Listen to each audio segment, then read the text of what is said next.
there's something nobody tells you about spiritual growth.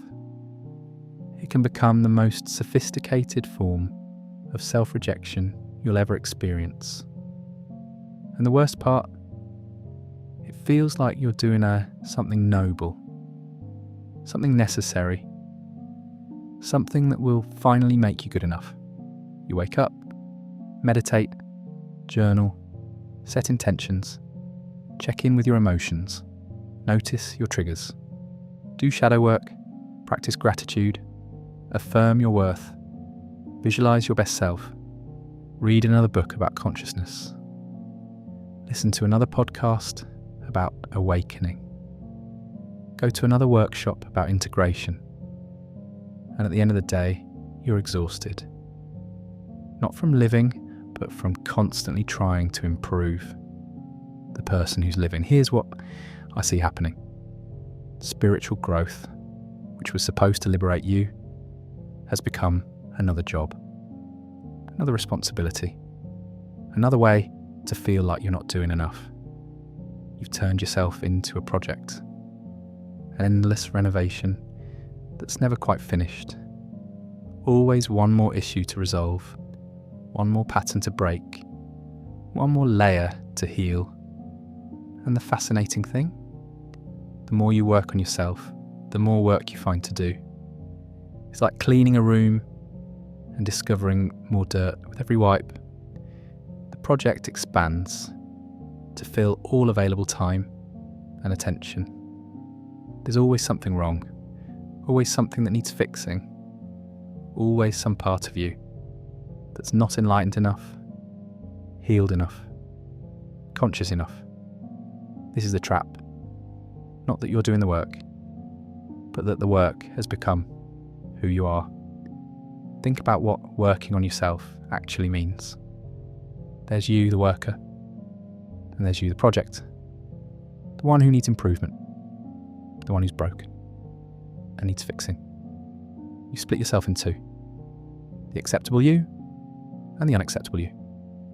The spiritual you and the shadow you. The conscious you and the unconscious you. And you've decided that one of these versions is the real one, the good one, the one worth keeping, while the other needs to be transformed, transcended, or eliminated. But here's the question nobody asks. Who decided you were broken in the first place?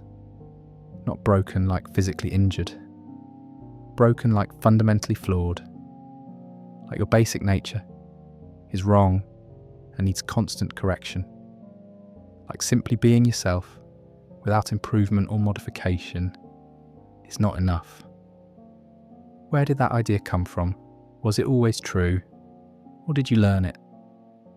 Most of us absorbed this belief so early, we don't even recognise it as a belief. It feels like objective reality. Of course you need to work on yourself.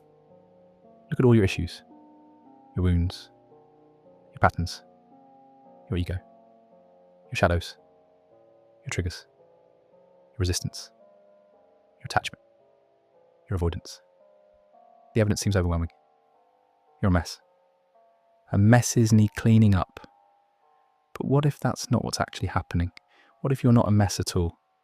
What if you're just a human being experiencing the full range of human experience, and someone convinced you that this is a problem? Here's how the trap works. You feel something uncomfortable, anxiety, anger, sadness, jealousy, whatever, and immediately you make that feeling mean something about you. Not just that you're feeling anxious, but that you're an anxious person, that you have anxiety, that this is one of your issues, one of your patterns, one of the things you need to work on. So you add it to the list, the ever-growing list of everything that's wrong with you, that needs fixing.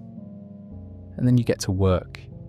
You meditate on it, journal about it, talk to your therapist about it, do breathwork for it, get a healing session for it. Try to understand where it came from, what childhood wound created it, what limiting belief maintains it, What part of you needs to integrate it? And sometimes this helps. Sometimes understanding brings relief. Sometimes the feeling shifts. Sometimes you have a breakthrough. But more often, what happens is this. You become more identified with the problem. The more you work on your anxiety, the more you become someone who has anxiety, the more you explore your wounds, the more wounded you feel, the more you try to fix your patterns, the more patterns you find. Because here's the thing about constantly working on yourself. It requires you to constantly find things wrong with yourself. The work needs problems to work on. Without problems, there's no work. And if you've built your entire identity around being someone who's on a spiritual journey, someone who's committed to growth, someone who's doing the work, then you need the work to never end. Otherwise, who are you? This is where it gets really tricky. The spiritual path promises liberation, freedom, awakening. But the way most people walk the path, it becomes the opposite. It becomes a prison. A very sophisticated, very spiritual looking prison. But a prison nonetheless. You're trapped in constant self-monitoring, constant self-judgment, constant comparison between who you are and who you should be, between your current state and your ideal state, between your ego and your higher self. And the gap between these two versions of you, that's where you live, in the gap, in the space of not good enough, in the perpetual, almost there, but not quite. The spiritual industrial complex loves this gap. It feeds on it. It offers you endless products, practices, and teachings to help you bridge it, to help you become the person you're supposed to be, to help you finally arrive at wholeness. But here's what nobody tells you. The gap is the product. The gap is what's being sold, not the solution to the gap. The gap itself. Because as long as you believe you're incomplete, you'll keep seeking completion. As long as you believe you're broken, you'll keep seeking healing. As long as you believe you're not enough, you'll keep seeking enoughness. And the market for that seeking, it's infinite. By the way, our shared space of light and awareness is on its way to 100,000 people.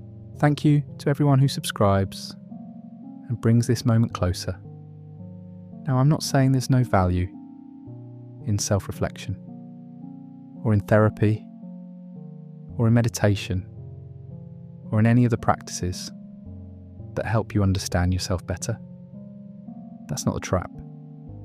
The trap is when these practices become evidence of your inadequacy instead of expressions of your wholeness.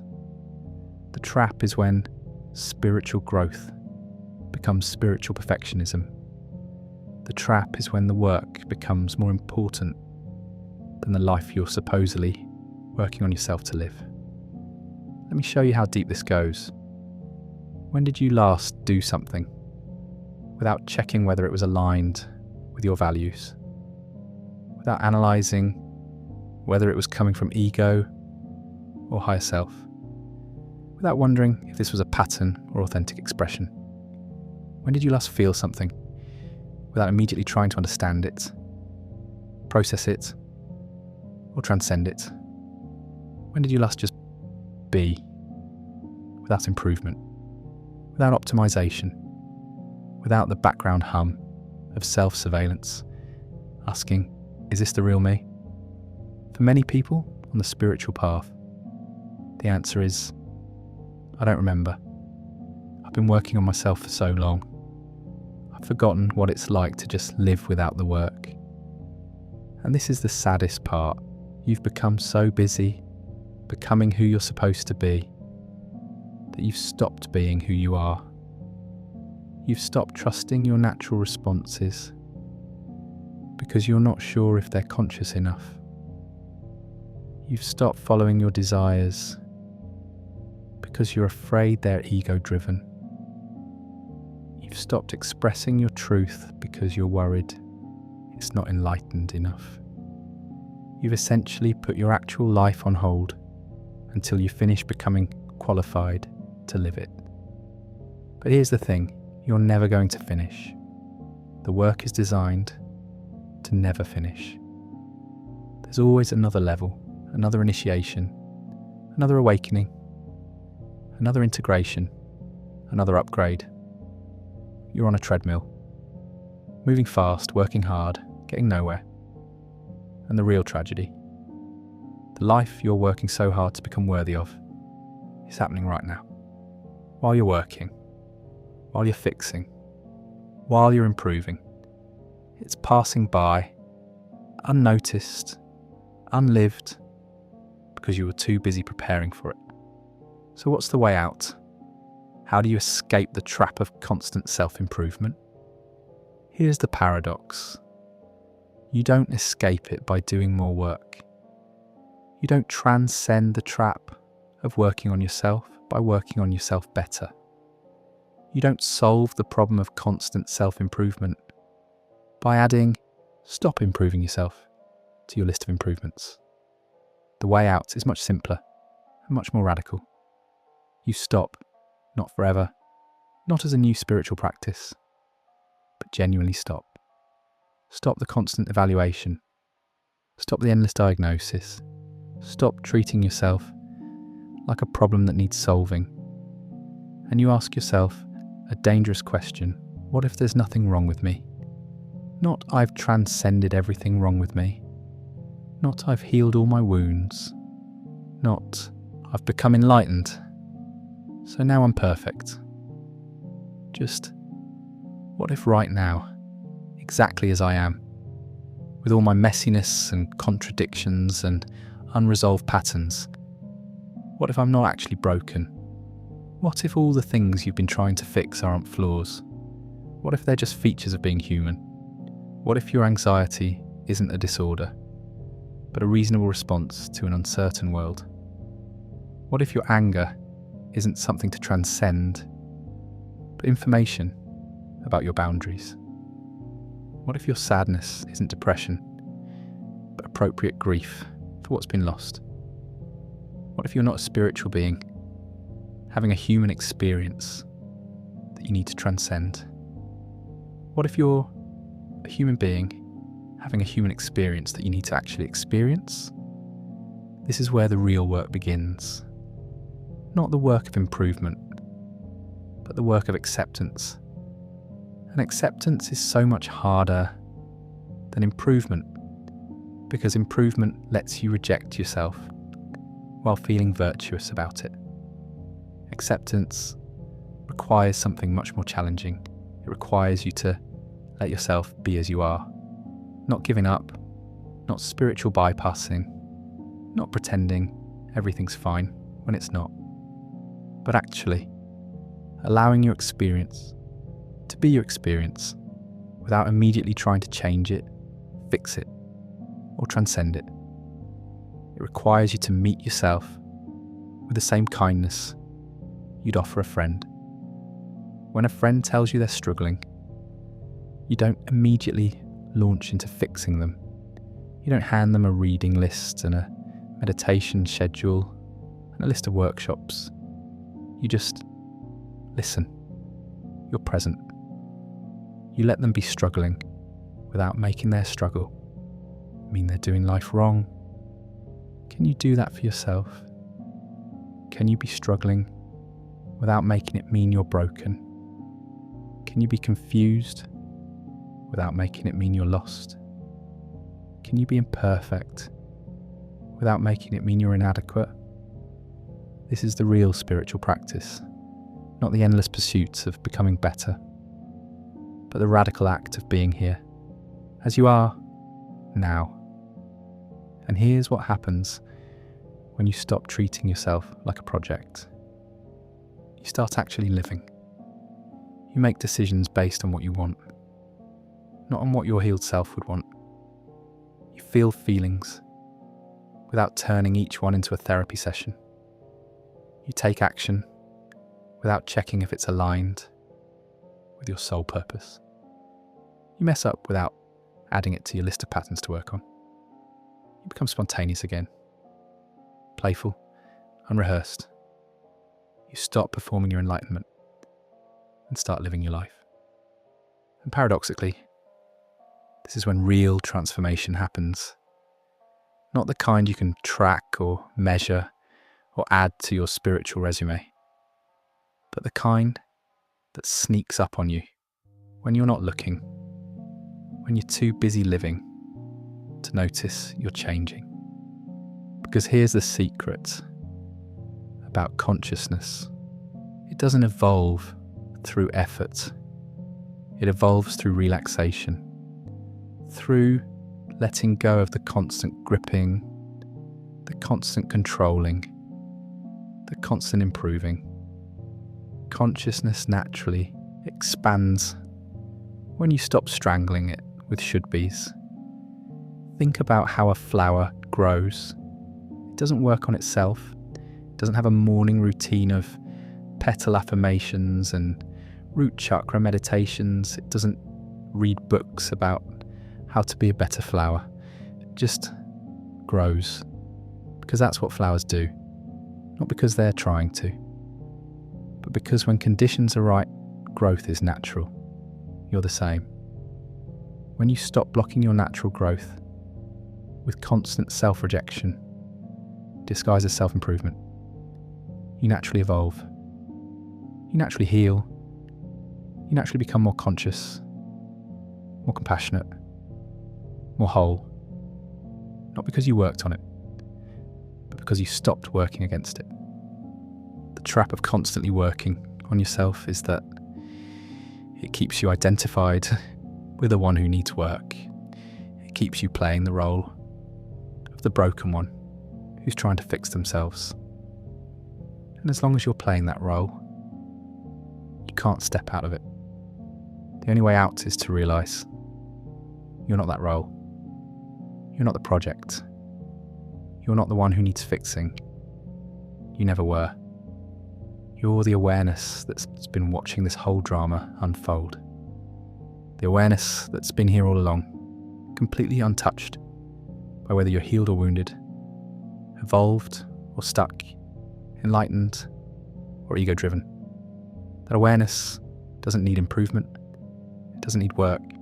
It's already whole, already complete, already exactly what it is. And when you stop identifying with the project and start resting as the awareness, something extraordinary happens. All the things you were trying to fix, they don't go away, but they stop being problems. They become just weather, passing through. Sometimes comfortable, sometimes not, but never defining, never permanent, never who you are. Your anxiety comes and goes. Your old patterns show up and dissolve. Your triggers get activated and settle down. And you're still here, still whole, still okay. Not because you transcended these things, but because you were never actually broken by them. The spiritual trap of constantly working on yourself is that it promises you'll be okay once you're fixed, once you're healed, once you're evolved enough. The truth is you're okay now. You always were. The work was never necessary. It was just a story about why you couldn't let yourself be as you are. And now you can stop working and start living. Not later, when you're ready. Not eventually, when you're better. But now, exactly as you are. Perfectly imperfect and beautifully messy. Completely, entirely, undeniably enough. If this video shifted something in you, write in the comments, I am enough as I am. Write it as your promise. Nobody.